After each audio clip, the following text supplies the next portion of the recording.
Uh, Despite technical issues, I'm very happy to welcome Emma Rawlings from Swindon Domestic Abuse Support Services. Over to you, Emma. Hi, Joel. Thank you very much. Thank you very much, everyone. Really lovely to virtually see you all. I'm going to go and try and share my presentation with you. Here we go. Let's see if it all works. Okay. Okay. That's great. Thank you. Is that okay, Joel? Can you see that? Excellent. Yes. Okay, lovely. So here we go. Let's have a look. So we know the statistics. So the statistics are 1 in 3 women will suffer from domestic abuse in their lifetime. 2 women are killed every week in England by either their current or former partner. And that's horrific. 2 women are killed every single week in England by either their current or former partner. And that to me was, it's a real wake-up call. And this is why services like ours is so important across the nation, across the UK, that we are here to support women and to give them refuge and to help them to escape domestic abuse situations, and to also to help them go forward with their life and empower them. We also know that from my data that I pulled off on the weekend, that on average at the moment, over the past year, that a woman who we have been, any woman that we've been supporting on average will experience 99 months of domestic abuse before she seeks any help. She will make on average 7 attempts to seek help or to leave that relationship before she actually does commit to doing that. And I've canvassed all of our service users to find out these statistics. So this is directly from us, not a national picture, just from us. As we know, domestic abuse does not discriminate. It does not matter if you are male, if you are female, what your background is, where you come from, where you live, what job you've got. It does not discriminate at all. It is like cancer. It will just pick, and it will happen to anybody.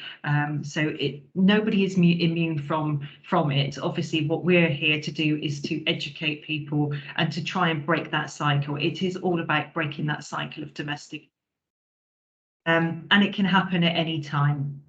There's evidence out there to say when domestic abuse does occur, but on the whole, there is no real strong evidence to say it would occur at that point in time, or during that point in time during the day, during any national observations or any sporting events or anything. I cannot find anything that steers me towards that. We started off in 1975 as Swindon Women's Aid, and this amazing lady called Janie Manners, MBE, started the charity up in Swindon, basically by just having a house that she opened up to rescuing women, and they were literally, it was a communal living establishment. People were shimmied across during the middle of the night, a mattress was thrown on the floor, and another lady and her children were rescued, and they were taken in by Jenny. Since then, we've gone from strength to strength. We've obviously, the refuge has been built. It's a purpose-built refuge. We house 22 families here. We've got self-contained flats. And we also changed our operating name to Swindon Domestic Abuse Support Services. And that's because obviously we wanted to make sure we were inclusive. And we found that males were not phoning us because it was Swindon Women's Aid. So with our services, we changed our operating name to this so that we can show and demonstrate that we are inclusive to male victims.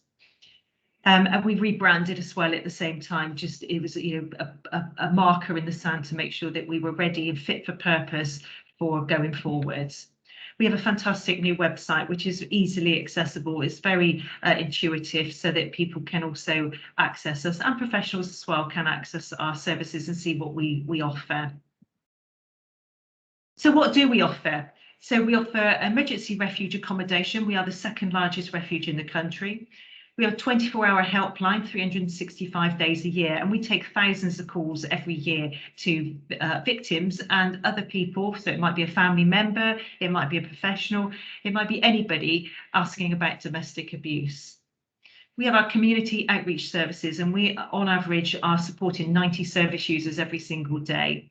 And those are by IDVAs, Independent Domestic Abuse Support Advisors. We've got them based at Great Western Hospital, across the GP surgeries, across Swindon. We also specialise in helping older people. We have the perpetrator programme as well, which has now just been extended for another 6 months.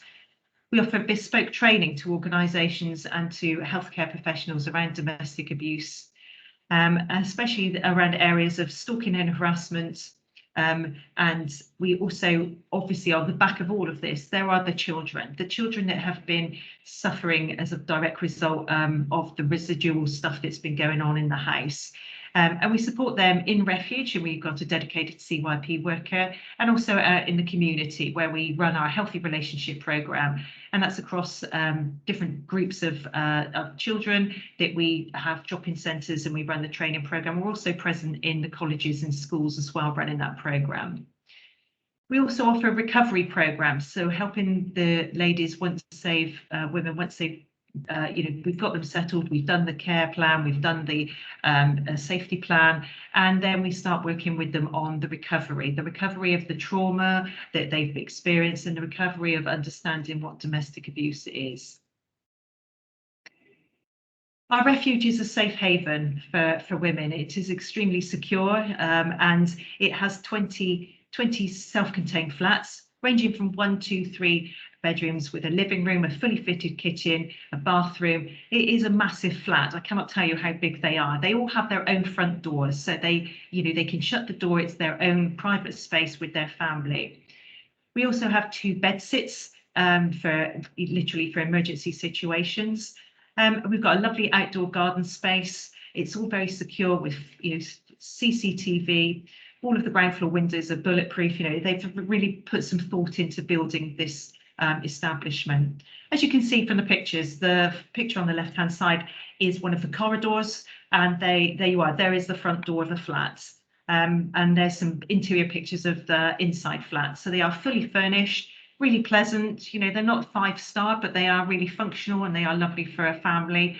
And obviously, it costs us a lot of money to upkeep the flats in terms of making sure that they're in a nice condition. We really want a woman and her children to feel nice when they come into refuge, that it's not a second-rate establishment. It's well looked after, it's well cared for, and we do our absolute best to make that happen. Let's have a look at a few statistics then for last year. 40%, obviously I've not extrapolated every single statistic, but these are the highest sort of top 3. So 40% of our service users were 21 to 30-year-olds, 5% were over 60, and the 4% were around 16 to 20-year-olds. So you can see that sort of the major categories of age groups of the people we support.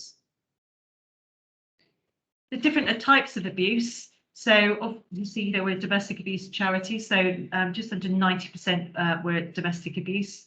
Then we've got stalking and harassment, rape, sexual offences, HPV and FGM, human trafficking and prostitution. So those were our sort of main different types of abuse of the service users who we supported. And in terms of drilling down on domestic abuse, emotional abuse was one of the highest, along with controlling behaviour, physical abuse, financial, sexual, and then stalking and harassment. 2 minutes, please. Yeah, vulnerabilities. So you can see a lot of our ladies come into us with complex needs, so we support them. And obviously the children, like I mentioned, we had 123 children stay in refuge, with 60% of those being 0 to 5-year-olds. Over 1,000 referrals came to us through our community services last year. Again, like I said, 3% of those were males and 96% of those were female. 227 children were affected by what was happening in the home. Great Western Hospital, again, a huge department, loads of departments, but most of our referrals come through A&E, maternity, fractures and sexual health. GP surgeries, again, across the 10 GP surgeries, we had over 90 referrals last year. And we found that over 200 of those were people who were 65 years older plus. So domestic abuse is prevalent. I've talked about children and young people, but obviously we have a huge team here looking after the children while they are in refuge, helping them with settling in, all their options, children's services, and working with the teams in other services and other charities to support them. We've got a recovery training programme, so the RTK, which is a 12-week programme, and we also run a CYP RTK. And then a recovery programme, Route 66, is on about their next steps. It's moving them on from refuge. What is their next step? So helping them, equip them with the skills, knowledge and education. Our services are all about empowering women. It's non-judgmental, and it's supporting them to understand domestic abuse and the trauma they've experienced. Most of our referrals are from the women themselves through the helpline, and then from the police, the second biggest amount of referrals, and then from other agencies. So agencies like some of yourselves sat there today. Some horrific cases that we've helped moved on. We had a lady who was handcuffed and starved for 2 weeks, and she managed to escape. And we do work very closely with the police on covert operations to help women escape and have decoys and different things set up to help them. And obviously we have to work with those other agents for the safety of that woman. We also had another lady who was an older lady, and we had to do a covert operation with the police to set up a decoy GP appointment. And she was 83 years old, and we had her in refuge for 6 months. And it was lovely to see her and help her and support her. And she's now doing absolutely fantastic. And she's gone into a care home, and she still keeps in touch with us, which is lovely. We also run the perpetrator programme. So like I said, that's now a 12-month programme where we're helping to break the cycle and work with perpetrators. Obviously, for ethical reasons, that's a completely separate part of the organisation, managed by a separate team. Thank you very much. Any questions? Thank you very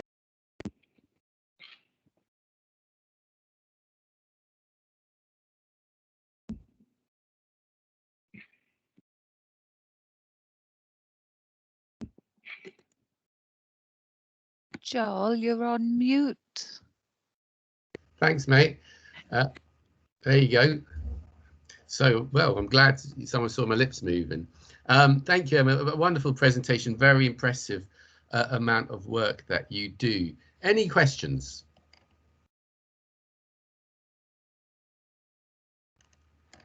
Step up and wave your hand. No.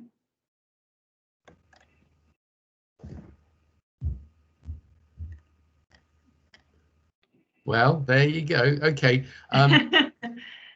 So, well, a huge thank you. I think Lisby's got a question. Lisby, have you a question?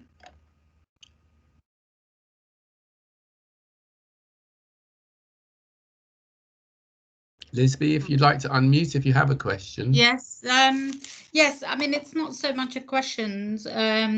It's basically, Emma, I'm just really impressed with your self-contained flats, well impressed with that, showing you actually value the women and the children that you work with. So it's something that to be proud of, really. Thank you. Yeah, we do, and it's about just having the basics, isn't it? It's Maslow's hierarchy of needs. You've got safety, security, you've got a nice environment. We do all sorts of other things with the ladies. So we have cooking classes on a Wednesday. So we're helping them to learn how to cook on a budget and giving them those skills to help them become independent. It's about empowering them and not making people dependent. It's about making them independent. And I'm sure that, like all of the organisations sat here, there's many stories, heartbreaking stories, but they're beautiful stories in the end when we wave them off onto their next journey. And we've got a whole, we've got a resettlement team as well to help them move on and settle in for the sort of 6 months after they've actually left us. We don't just shut the door on them and say, right, that's it, off you go. We then have a resettlement team that then helps them with the onward journey into their next part of their life. That's fantastic. Thank you very much. And so if there are no further questions, I'm going to say again, huge thanks to Emma for joining us. Thank you. And let me just do this.